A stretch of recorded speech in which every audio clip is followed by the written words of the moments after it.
Hello and welcome. It's This Is Going Well, I think, with David Cooper. I'm David Cooper. It's This Is Going Well, I think, the show where no one's listening. No one cares.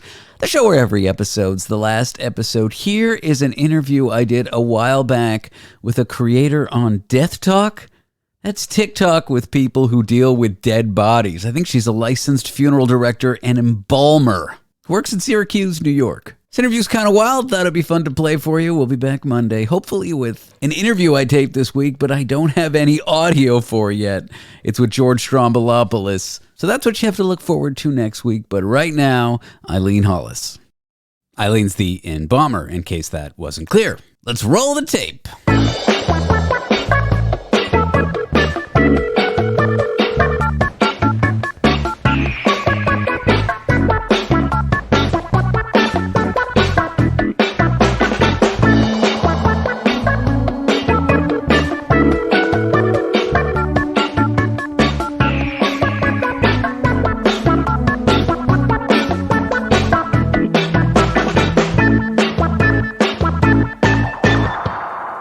I am joined by a licensed funeral director and embalmer at Hollis Funeral Home in Syracuse, New York. Eileen Hollis, thank you for joining me. Thank you for having me. We are going to have fun. We are trying to appeal to the Gen Zs here, and I want to talk about your TikTok, but it's not just your TikTok. It's something called Death Talk, where morticians, funeral directors are sharing the secrets of the makeovers, the embalming, and the tools of their very morbid trade working with those dead bodies. Did I get that right? What is Death Talk exactly? Yeah, you got that exactly right. Death Talk, or some people call it mortuary TikTok. It's the alternate dimension of TikTok where you learn all you need to know about death care and what funeral directors do, what autopsy techs do, medical examiners, all of that stuff that you've been dying to know and were too scared to ask.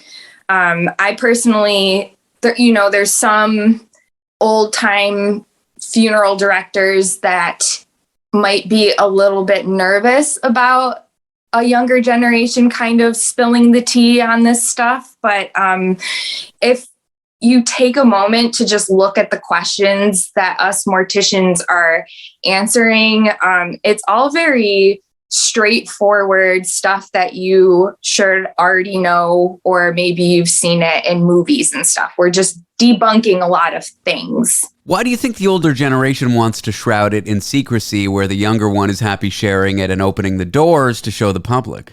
I think that they're just worried about degrading the funeral profession. They want us to seem as professional as possible, but what are doctors doing? What are lawyers doing? They want to know how stuff works.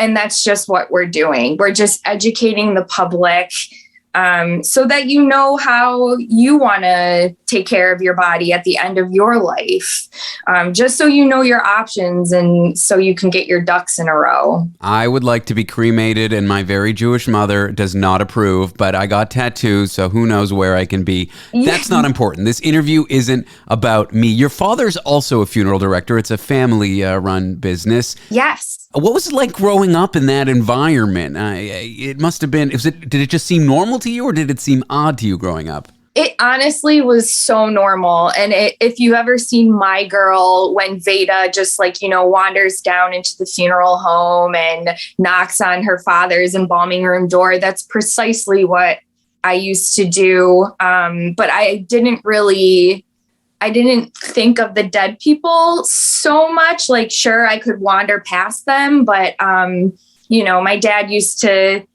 give me tasks to fill out the nameplates for the person who's, we're honoring, or help set up flowers, or just, do little tasks. I mostly was just obsessed with exploring the funeral home and, banishing any ghosts if they were there, and I had a big imagination. Well, you seem fairly well adjusted, and the way you talk about this process seems really kind and effective, and I don't know, but the stereotype would be that growing up in that environment could mess you up, and do you agree with that stereotype, or you feel like it didn't mess you up at all?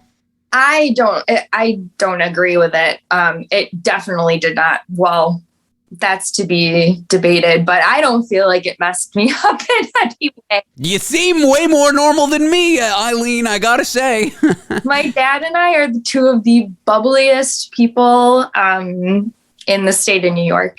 Wow, I am the least bubbly person in the state of New York, so you and I, opposite ends of the spectrum. Okay, I want to talk a little bit about how you got started on this death talk thing. Like, what made you decide to create the account for the funeral home and start sharing about all this stuff?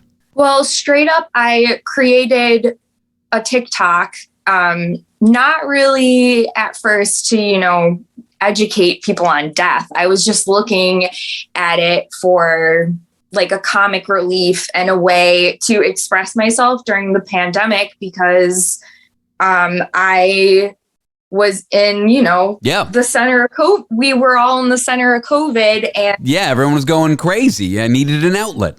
Yeah, and I could not see any of my friends, and I still don't really get to see my friends at this point, but must be nice having friends. I feel like one day I'll have a friend. I'm working on it with my therapist. Eileen, I want to talk a little bit about dating. When you date, like, what do people think of this line of work, or do you have to date within the industry?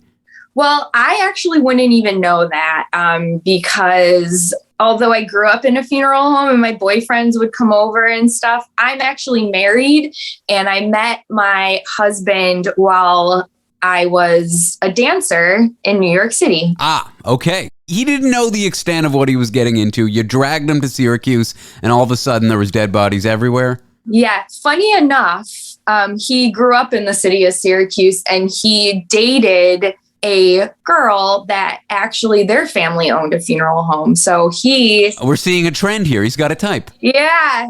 I know. That's really funny. I once interviewed two pathologists who met each other pretty much across the table where they do the autopsies. It's funny that you're not the first person in the funeral industry he's dated. Yeah, I am so grateful that Neil is not in the funeral industry, because I could not imagine having a significant other in it. Like, I need somewhere to go afterwards. I need to escape. Yeah. I'm with you. Thanks for answering that deeply personal question. What about this business came as a surprise to you when you first started getting into it, or started really as an adult working in it? I think the biggest thing that surprised me is how comfortable I was working in the profession. You would think that you would get the heebie-jeebies around a dead human body, but I mean, maybe I was a little bit anxious at first, like in the first handful of months. It was a very new thing to me. I wasn't around dead bodies, even though I lived above them. But yeah, I really like putting people back together. Humpty Dumpty, baby. Sometimes, because someone has an autopsy and their abdominal cavity is open. They had a cranial autopsy. Their skull you have to put them back together. So I love making people look like themselves and giving a family a little bit of closure in like the most nightmarish time of their lives. That's so well put. You know what? I should pre-order a funeral at your funeral home. Are there any misconceptions about the industry that people have, that by sharing this stuff on your TikTok, on Death Talk, as it were, that you might want to address, or that you're trying to debunk or whatever? Yeah, there's so many myths that we're out here debunking. My favorite one or my least favorite one rather, do dead bodies sit up? Absolutely not. They do not. No. So all these weird rumors about rigor mortis and all that? Right. It's always like the uncle's friend of a friend of a friend, or like, yeah. But I think a big misconception about funeral directors is that everyone just assumes that we're just depressed and grim and we have no happiness in our lives, but I can definitely say that we're some of the most respectful, funny people out there. And we have a morbid sense of humor, but we have to.